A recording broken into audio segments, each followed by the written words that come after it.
Prince TV.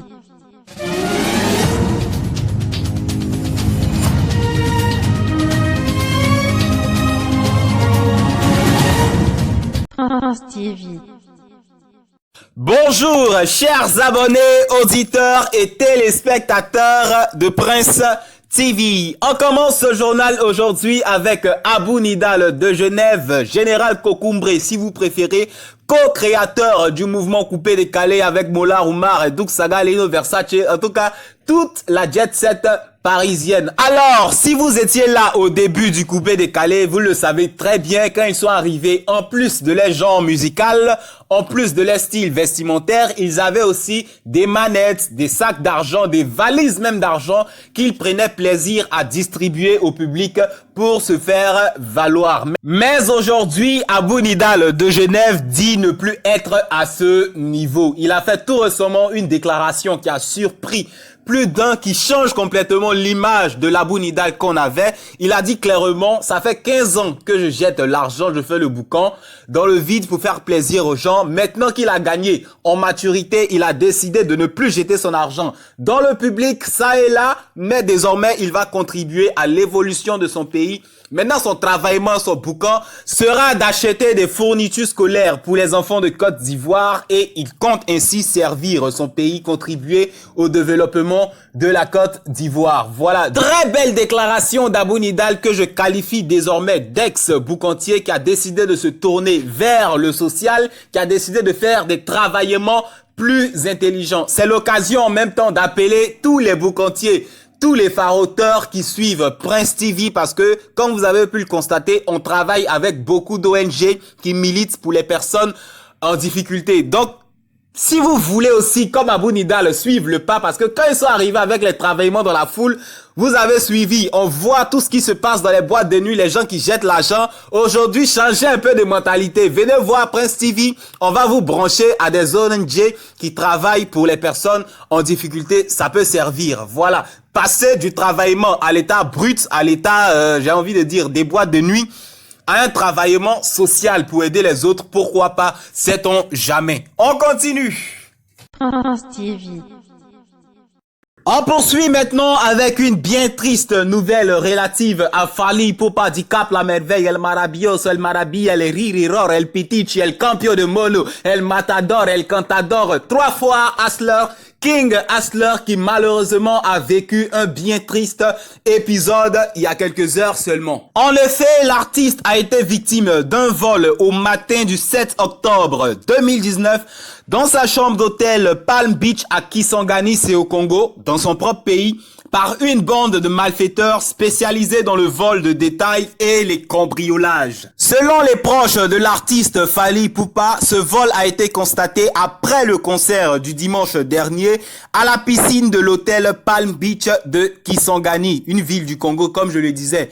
Un peu plus tôt, où l'artiste a retrouvé la porte de sa chambre cassée. En entrant dans la chambre, il a constaté qu'il avait perdu des biens à hauteur de 250 000 € et une somme en liquide évaluée à 14 000 $. 5 montres de grande marque, des téléphones de grande marque et d'autres biens d'une valeur inestimable. Voilà, Fally se promène avec la richesse, même de la richesse, d'hôtel en hôtel, de tournée en tournée, franchement. On espère qu'il se remettra de cette grosse perte. Et puis bon, c'est Fally, un compte en banque rempli toujours Tokos, style vestimentaire Tokos, les montres remplies quelque part là-bas Tokos. Et puis bon, on continue.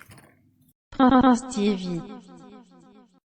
On poursuit maintenant avec l'un des gros dossiers du moment après la fermeture de l'édition 2019 des Primudes. Comme je le disais lors de mon décryptage, les Primudes se sont refermés avec leur lot de surprises, de désagréments et voilà, de satisfaction. Pour certains, à la grande surprise générale, Ariel Chené n'a eu aucun titre, aucune distinction, aucune récompense. Quand on sait que son titre signe pas à secouer les barrières du coupé décalé, quand on sait que Amina a bouleversé l'entendement musical des Ivoiriens, beaucoup se sont montrés surpris de la situation. Comment se fait-il que malgré toutes les catégories dans lesquelles il avait été nominé, Ariel Chené n'est rien remporté. Bruit par-ci, bruit par-là. Finalement, Mola Oumar, boss de M Group, leader de ce mouvement, a fini par répondre. Mola a été clair. Parce que certains disent que ouais, il y a eu combine, il y a eu une tricherie. Mola Oumar a été très clair, il n'y a pas eu de tricherie, il n'y a pas eu de favoritisme, il n'y a pas eu de combine. Tous les résultats finaux ont été déduits à partir des votes et des différents membres du jury. Donc si Ariel Chené n'a pas eu de trophée, c'est parce que soit les gens n'ont pas voté, soit le jury n'a pas été pour lui, mais en aucun cas il y a eu tricherie. Mollard se dit serein et puis bon, de toute façon lui, il est habitué aux critiques, il est habitué au mkoumkou sur les réseaux sociaux. Ariel Chené pour sa part n'a pas manqué de féliciter son frère, j'ai envie de dire, Safarel Obiang, qui a tout raflé, qui a tout remporté. Et un peu plus loin, il a fait une déclaration il y a quelques minutes dans laquelle il disait ne pas être découragé d'avoir échoué pour l'édition 2019 quand on sait que les 3 premières éditions, il avait raflé tous les prix là où il était nominé. Il se dit plutôt confiant pour l'année prochaine et les années à venir. Déjà, il se met au travail. Ariel Chené annonce avec insistance la nouvelle bombe qu'il prépare, qui, selon lui, sera à coup sûr un hit programmé pour le 2 novembre 2019. À travers cette chanson, il espère fermer la bouche de tous les Chinois qui, à cause des résultats des primutes, se sont moqués de lui. On dit Ariel Chené, Judas, tu es dans la destruction, tu vas pas évoluer, tu vas pas avancer. C'est pourquoi dans primute, tu n'as pas eu de trophée. Le 2 novembre 2019, vengeance d'Ariel Chené, il va fermer les bouches et il se met en position déjà pour les primutes de 2020. Ça va se savoir. On continue. France TV. On poursuit maintenant avec Bébé Sans Os, ex-danseur de notre regretté de feu DJ Arafat, qui, comme vous le savez présentement, depuis quelques semaines, fait le buzz sur les réseaux sociaux à cause de ses lèvres. Franchement, j'ai vu des commentaires, moi-même ça m'a fait rire. Il y a quelqu'un qui a demandé, est-ce qu'on tape Bazin sur sa bouche tellement c'est rouge. Bon! Et pour ne rien arranger au-delà des moqueries, il y a quelques jours seulement, une vidéo a fuité sur les réseaux sociaux où on voit quelqu'un qui est couché, quelqu'un qui a payé pour se faire dépigmenter les lèvres, quelqu'un qui ressemble fortement à Bébé Sans Os. Bref, tout le monde a déduit que c'est lui. À partir de là, il est rentré dans tous ses états. Il a même menacé une grande page ivoirienne dont je vais taire le nom. Il se promène partout pour dire c'est pas lui, arrêtez de salir son nom, arrêtez de... Entends-nous, on voit ses lèvres, hein? C'est devenu rouge quoi, mais Bébé Sans Os dit, le gars qui était couché et qu'ils étaient en train de piquer à la machine pour dépigmenter ses lèvres, c'est pas lui, il ne reconnaît pas les faits qui lui sont reprochés. Bon, peut-être ses lèvres là, peut-être c'est rouge la lèvre, il a mis, nous on comprend pas, les gens continuent de se moquer de lui, il dit, lui peut plus supporter que ce n'était pas lui, arrêtez de vous moquer de lui. De toute façon, c'est sa bouche, ce sont ses lèvres. Il allait plus loin en ajoutant que c'est un montage. Le gars qu'on a vu coucher, ça même c'est montage. Vous ne même pas dire que c'est même pas lui qui est couché. Il dit c'est montage. Arrêtez d'attacher Bébé Sans Os. Il est fatigué. Il peut plus supporter trop de choses. On continue. France TV. On termine ce journal maintenant avec une petite note sportive. Direction l'Espagne, direction la Catalogne avec l'ex-gardien du FC Barcelone en la personne de Victor Valdés. Après sa retraite en tant que footballeur il y a quelques années, il avait bien évidemment intégré le staff technique du FC Barcelone. Malgré la grande histoire d'amour entre Valdés et le club de la Catalogne, il se trouve qu'il a été licencié il y a peu de temps. Et juste avant son licenciement, il a fait une grosse déclaration.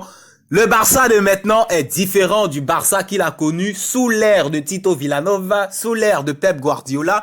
Victor Valdés estime que aujourd'hui c'est plus vraiment le Barça que les gens ont aimé avec Ernesto Valverde. C'est décourageant, c'est décevant. Il donne toujours son cœur au Barça. Il reviendra plus tard, mais quand les choses vont changer. Il espère que le Barça retrouvera sa philosophie d'origine, sa philosophie de base, son empreinte digitale qui a marqué le monde du football depuis quelques années et qui malheureusement aujourd'hui, avec beaucoup de changements, est en train de s'éteindre. C'est tout pour cette édition. Merci à ceux qui nous ont suivis jusqu'à la fin. À bientôt sur notre chaîne pour de nouvelles, pour de prochaines éditions. Au revoir.